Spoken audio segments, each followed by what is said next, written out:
Have you noticed how, in the last few years, the word dementia has started showing up everywhere? It feels like, while we're talking here, more and more families are getting that diagnosis that changes everything. And then comes the most common explanation. It's age, it's normal, it's aging. But I want to ask you a very direct question.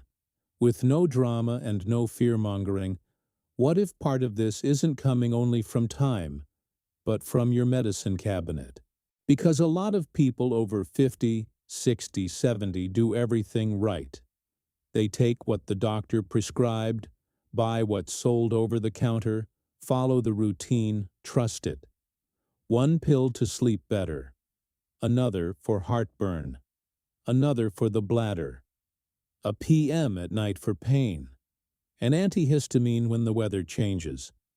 And before you know it, there are days when your mind can't keep up. Then that annoying feeling starts. You walk into a room and forget why. You look for the right word, and it won't come. You lose the thread of the conversation. You read a message and have to read it again. And the worst part, a lot of people swallow that in silence, thinking it's just getting older, when, in some cases, it can be the cumulative effect of certain medications on the brain, especially in people who are already older and more sensitive. And here's an important point. This isn't about stopping everything or being afraid of medicine. There are medications that save lives. There are medicines that are necessary, and nobody should mess with that on their own. The idea of this video is different. To give you clarity, to help you look at your medication list with more awareness, and ask the right questions at your next appointment, or even in a conversation with the pharmacist. Today I'm going to show you 9 types of very popular medications that show up in studies as being associated with worse memory, mental confusion, or a higher risk of cognitive decline in older adults, starting with the most overlooked and ending with what, in my opinion, is the most hidden danger of all. And one of them, near the top, is prescribed for something a lot of people consider silly, harmless, but it can affect areas of the brain linked to memory without you noticing. Before we start, tell me in the comments, which medications do you use every day? And have you felt mental fog, a different kind of forgetfulness, or a mood change after you started any of them? I read the comments because, sometimes, a simple answer opens someone's eyes to something they weren't even connecting. Now yes, let's get to the ranking. And don't let number 9 fool you. That one is in a lot of homes, and it can be messing with your mental clarity before you even notice. Starting with number 9, I want you to think about that harmless medicine that a lot of people keep in the nightstand drawer or the bathroom cabinet. It's the kind of thing someone takes on a bad night, when their nose blocks up because of allergies, when a cold shows up, or when sleep won't come. And precisely because it's common, cheap, and easy to find, it becomes routine without anyone noticing. The problem is that some of these older antihistamines, the ones that make you sleepy, can weigh on the brain of someone who's already past 60, 70. It's not just knocking you out. For some people, they make the next day slower, with that foggy-headed feeling, short attention, and recent memory failing. The person forgets why they walked into the room, loses the thread of the conversation, swaps simple words, and thinks it's just age catching up. But in certain cases, it's the medicine making the brain work in low gear. And there's a detail that catches a lot of people. This kind of substance shows up disguised on labels like nighttime, PM, to sleep, nighttime cold relief. The person uses one product to sleep, another for allergies, and without meaning to, they start stacking similar things. The safest move here isn't to start cutting anything out all of a sudden. It's to pay attention. If you use this kind of medicine often, it's worth taking the package to a pharmacist or bringing it up with your doctor and asking simply, "Could this be making me more confused? And is there an option that doesn't knock me down like this?" A lot of people are surprised by how much they improve just by adjusting this. Now, number 8. The heartburn and reflux medications that become daily companions for years. You know when someone starts taking it because their stomach burns, they feel better, and then they're afraid to stop because, if I stop, it all comes back? Right. Then the use stretches out. And what few people connect is that, with long-term use, this kind of medication can interfere with the absorption of nutrients that matter for energy and for how the whole body works, including the brain. It's not that you take it one day and the next day you have dementia. That's not the point. The point is silent wear and tear, months and years in which the body becomes less efficient at using certain vitamins and minerals that play a role in the balance of the nervous system. Then signs start that seem unrelated. More fatigue, less focus, easy irritability, memory lapses, that feeling of, my brain isn't delivering. And again, a lot of people put it all on aging and don't connect it to the medicine that's there every day. The practical path here is to talk about necessity and length of use. Some people truly need it for a period. Some people are using it out of habit. And there are strategies that can be discussed with a professional. Gradual adjustment, alternatives, and especially simple routine changes that reduce reflux, like meal timing, smaller portions at night, and avoiding lying down right after eating. It's not a magic promise. It's just a way to take the weight off, "I depend on this forever," and look at the whole picture. Number 7. Medications for overactive bladder to control urinary urgency and leaks. This one is delicate because it affects self-esteem, embarrassment, quality of life. Nobody wants to live running to the bathroom. But some medications used for this can have an annoying side effect in older people. They can jumble memory and reduce mental clarity. Some people describe it as if the mind becomes slower, as if conversation takes effort, as if everything needs an extra second to process. The problem is that a lot of people don't get warned that this can happen. So when they start forgetting things or getting more scattered, they think it's normal, and then they just push through. If this is happening, you don't need to panic or suffer in silence. There's room for conversation and adjustment.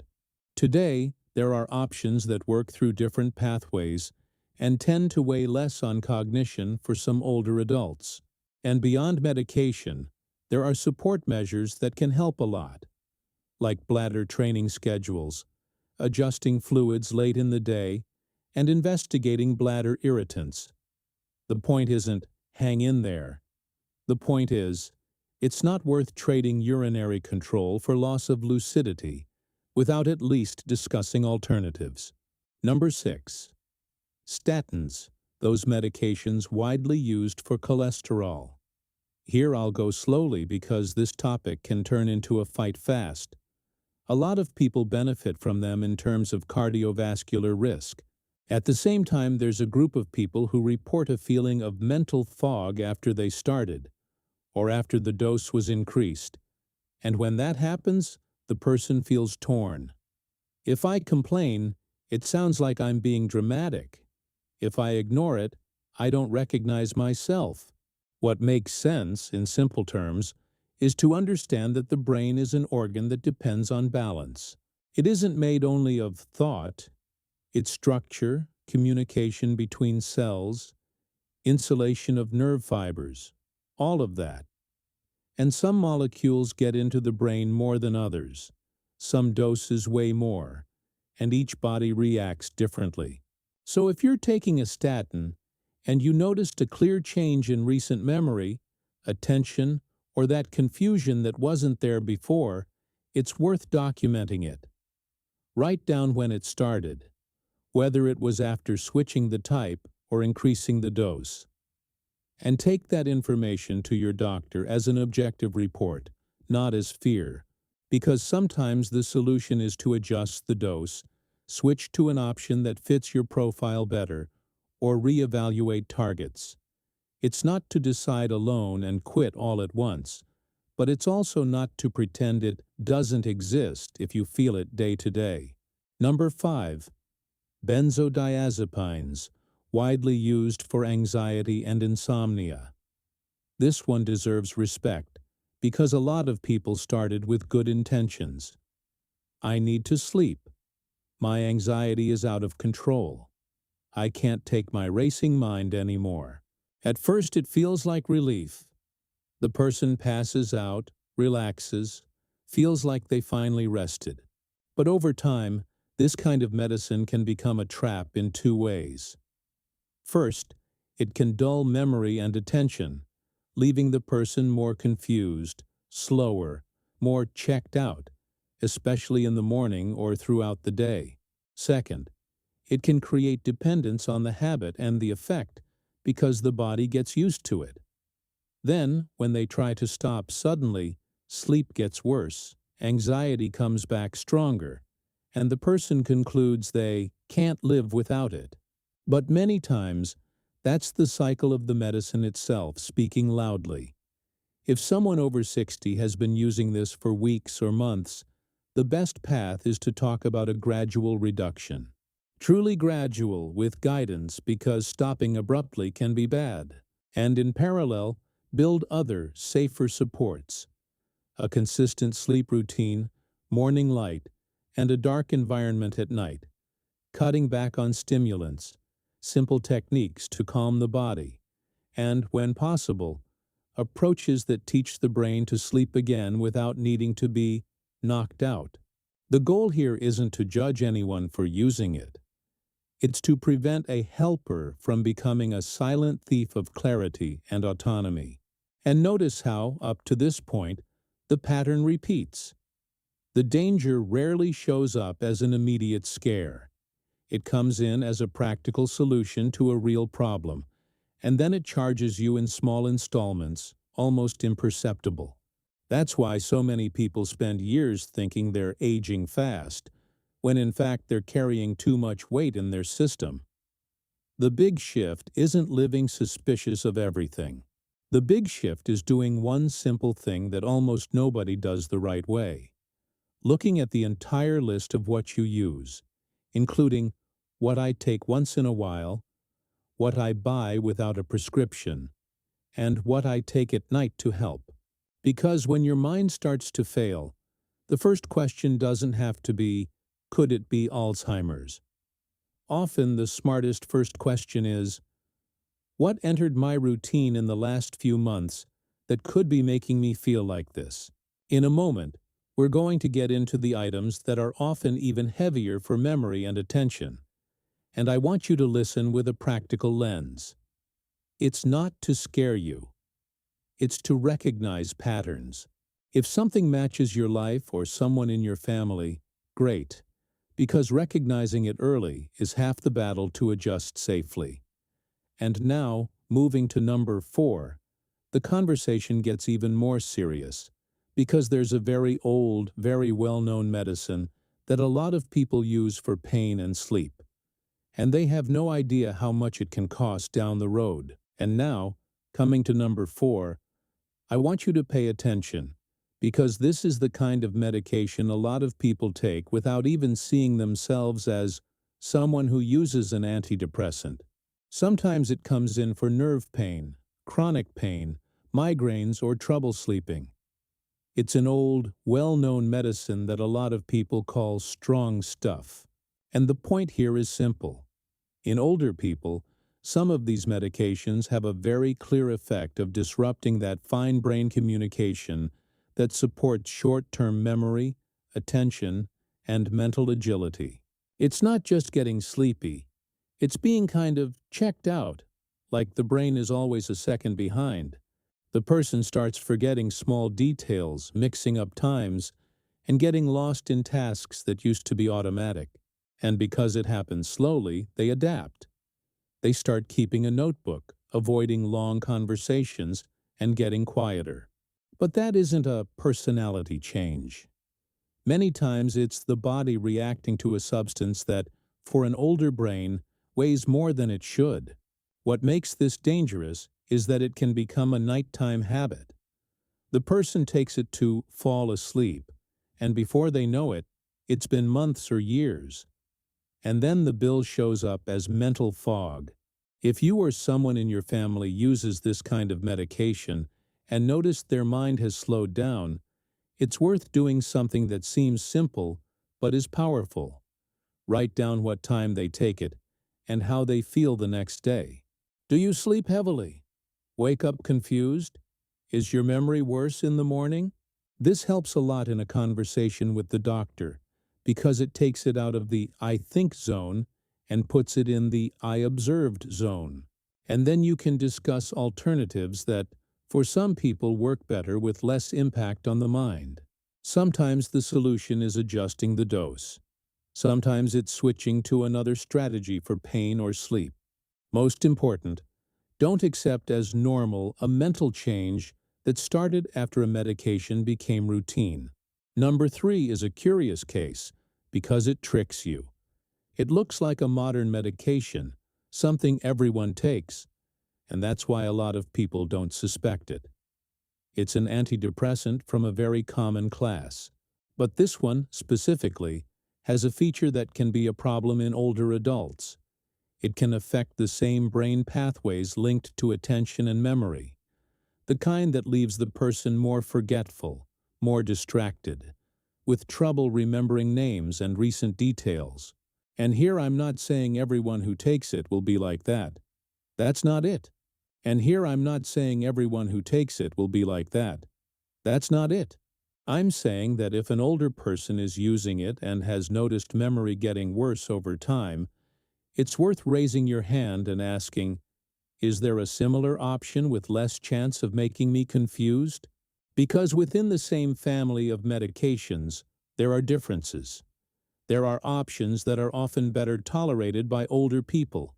And what many people don't realize is that you can switch carefully with a gradual transition, without that shock of, "I'm stopping today." Again, it's not an internet decision. It's an informed conversation. It's you showing up with the right questions, without fear and without embarrassment. And there's another important detail with number 3. When someone is sad, anxious, or their sleep is wrecked, memory naturally gets worse. The mind stays busy, tired, ruminating. So it's easy to mix things up. My memory got worse because I'm anxious, or it got worse because of the medication. Sometimes it's a mix. That's why the best path is to watch the timeline, what came first and when it changed. Then you look for an adjustment. This kind of clarity protects you from two extremes, neither blaming the medication for everything nor ignoring a real side effect that's there every day.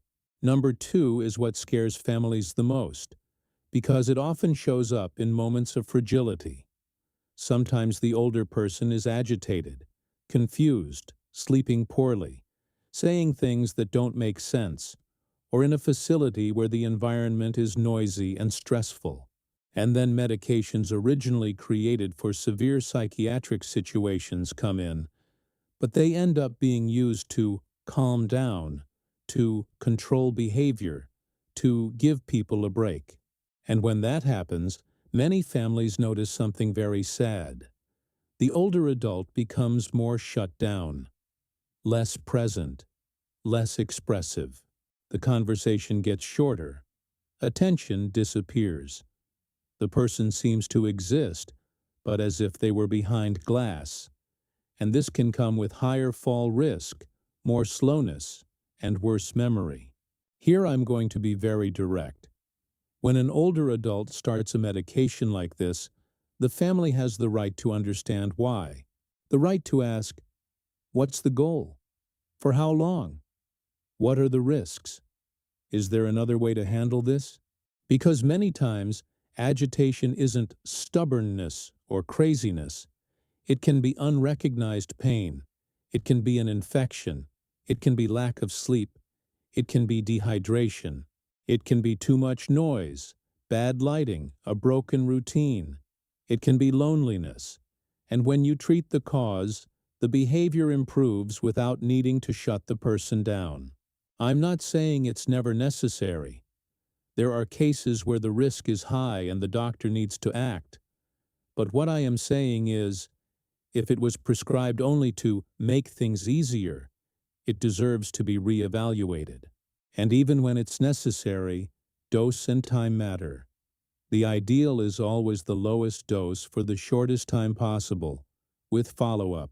And in parallel, create an environment that helps. A predictable routine, less stimulation at night, natural light in the morning, schedules, companionship, comfort, checking for pain, and hearing and vision. Things that seem simple, but they can change the day for a confused older adult. Now, number 1. And here comes the twist that almost nobody expects, because a lot of people think the villain will be a specific name, a single pill. But the biggest danger for the minds of many older adults isn't one isolated medication. It's the sum. It's the combo. It's when several different medications, for different reasons, end up stacking the same kind of effect on the brain. The person takes one to sleep, another for the bladder, another for pain, another for allergies once in a while. Each one by itself seems manageable, but together they form a constant cloud, and that cloud steals attention, memory, speed of thinking, mood, and even the desire to talk. This is what leaves so many people stuck in a maze, because the older adult starts getting more forgetful, and what happens? Sometimes one more medication gets added to calm down or sleep. Then it gets worse, and nobody notices they're feeding the cycle. That's why number 1 is polypharmacy with a cumulative effect on the mind, especially when there's repeated sedative and anticholinergic load across several items in the day. And the most important part, this has a practical solution. It's not a miracle.